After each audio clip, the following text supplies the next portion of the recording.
La République de Platon, livre 8e, suite. Telle est bien sa situation, dit-il. Or, n'est-il pas vrai que plus il se rendra odieux aux citoyens par sa conduite, plus il aura besoin d'une garde nombreuse et fidèle? Sans doute. Mais quels seront ces gardiens fidèles? D'où les fera-t-il venir? De même, répondit-il, beaucoup voleront vers lui s'il leur donne salaire. Parle, chien, il me semble que tu désignes là des frelons étrangers et de toutes sortes. Tu as vu juste. Mais de sa propre cité, qui aura-t-il? Est-ce qu'il ne voudra pas, quoi? Enlever les esclaves aux citoyens, et après les avoir affranchis, les faire entrer dans sa garde? Certainement. Et aussi bien ce seront là ses gardiens les plus fidèles. En vérité, d'après ce que tu dis, elle est bien heureuse la condition du tyran s'il prend de tels hommes pour amis et confidents, après avoir fait mourir les premiers. Et pourtant, il ne saurait en prendre d'autres. Donc, ses camarades l'admirent et les nouveaux citoyens vivent en sa compagnie. Mais les honnêtes gens le haïssent et le fuient, n'est-ce pas? Ah, peuvent-ils faire autrement? Ce n'est donc pas sans raison que la tragédie passe en général pour un art de sagesse et Euripide pour un maître extraordinaire en cet art. Pourquoi donc? Parce qu'il a énoncé cette maxime de sens profond, à savoir que les tyrans deviennent habiles par le commerce des habiles. Et il entendait évidemment par habiles ceux qui vivent dans la compagnie du tyran.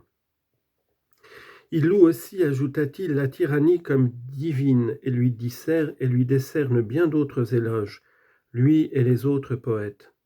Ainsi donc, en tant que gens habiles, les poètes tragiques nous pardonneront, à nous et à ceux dont le gouvernement se rapproche du nôtre, de ne point les admettre dans notre état, puisqu'ils sont les chantres de la tyrannie.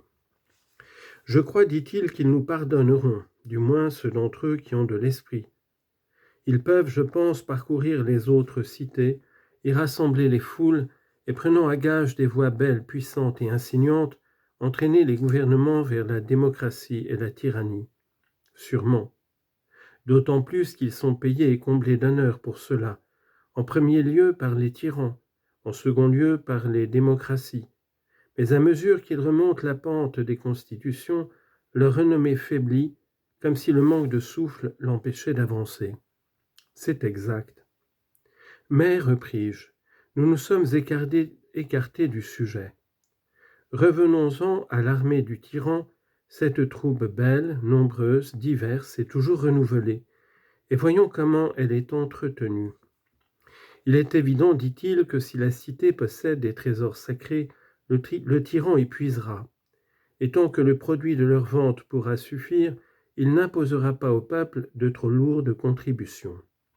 Mais, quand ces ressources lui manqueront, alors il est évident qu'il vivra du bien de son père, lui, ses commensaux, ses favoris et ses maîtresses. Je comprends, dis-je. Le peuple qui a donné naissance au tyran le nourrira, lui et sa suite. Il y sera bien obligé. Mais que dis-tu? Si le peuple se fâche et prétend qu'il n'est point juste qu'un fils dans la fleur de l'âge soit à la charge de son père, qu'au contraire le père doit être nourri par son fils, qu'il ne l'a point mis au monde et établi pour devenir lui-même, quand son fils serait grand, l'esclave de ses esclaves, et pour le nourrir avec ces esclaves-là et le ramassis de créatures qui l'entourent, mais bien pour être délivré sous son gouvernement des riches et de ceux qu'on appelle les honnêtes gens dans la cité. Que maintenant, il lui ordonne de sortir de l'état avec ses amis, comme un père chasse son fils de la maison avec ses indésirables convives. Alors, par Zeus, il connaîtra ce qu'il a fait quand il a engendré, caressé, élevé un pareil nourrisson, et que ceux qu'il prétend chasser sont plus forts que lui. Que dis-tu? M'écriai-je. Le tyran oserait violenter son père, et même, s'il ne cédait pas, le frapper? Oui, répondit-il, après l'avoir désarmé. D'après ce que tu dis, le tyran est un parricide et un triste soutien des vieillards, et nous voilà arrivés, ce semble, à ce que tout le monde appelle la tyrannie. Le peuple, selon le dicton, fuyant la fumée de la soumission à des hommes libres, est tombé dans le feu du despotisme des esclaves et en échange d'une liberté excessive et inopportune a revêtu la livrée de la plus dure et la plus amère des servitudes. C'est en effet ce qui arrive. Eh bien, demandai-je, aurions-nous mauvaise grâce à dire que nous avons expliqué de façon convenable le passage de la démocratie à la tyrannie et ce qu'est celle-ci une fois formée? L'explication convient parfaitement, répondit-il. Livre 9. Il nous reste donc à examiner l'homme tyrannique, comment il naît de l'homme démocratique, ce qu'il est une fois formé, et quelle est sa vie, malheureuse ou heureuse. Oui, dit-il, cet homme-là reste à examiner. Or sais-tu, demandai-je, ce qui pour moi laisse encore à désirer? Quoi? En ce qui concerne les désirs, leur nature et leurs espèces, il me semble que nous avons donné des définitions insuffisantes. Et tant que ce point sera défectueux, l'enquête que nous poursuivons manquera de clarté. Mais n'est-il pas encore temps d'y revenir? Si, certainement. Examine ce que je veux voir en eux. Le voici. Parmi les plaisirs et les désirs non nécessaires, certains me semblent illégitimes.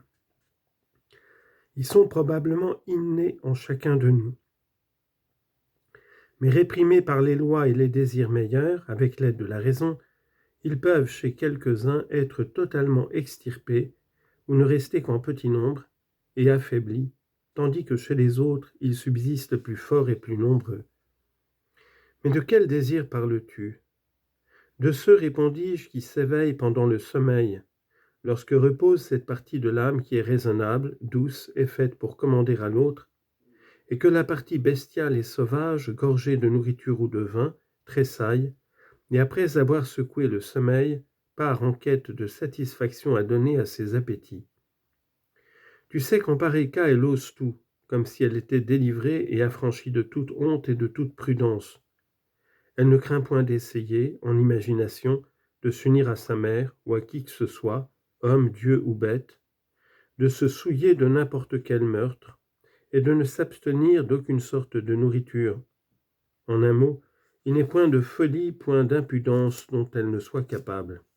Tu dis très vrai. Mais lorsqu'un homme sain de corps et tempérant se livre au sommeil, après avoir éveillé l'élément raisonnable de son âme et l'avoir nourri de belles pensées, de nobles spéculations, en méditant sur lui-même, lorsqu'il a évité d'affamer aussi bien que de rassasier l'élément concupiscible, afin qu'il se tienne en repos et n'apporte point de trouble par ses joies ou par ses tristesses aux principes meilleurs, mais le laisse seul avec soi-même et dégagé, examiner et s'efforcer de percevoir ce qu'il ignore du passé, du présent et de l'avenir, lorsque cet homme a pareillement adouci l'élément irascible et qu'il ne s'endort point le cœur agité de colère contre quelqu'un, lorsqu'il a donc calmé ces deux éléments de l'âme et stimulé le troisième, en qui réside la sagesse, et qu'enfin il repose, alors, tu le sais, il prend contact avec la vérité mieux que jamais, et les visions de ses songes ne sont nullement déréglées. J'en suis tout à fait persuadé, dit-il. Mais nous nous sommes trop étendus sur ce point. Ce que nous voulions constater, c'est qu'il y a en chacun de nous, même chez ceux qui paraissent tout à fait réglés, une espèce de désir terrible, sauvage, sans loi, et que cela est mis en évidence par les songes. Regarde si ce que je dis te semble vrai, et si tu en conviens avec moi. Mais j'en conviens. Rappelle-toi maintenant l'homme démocratique, tel que nous l'avons représenté.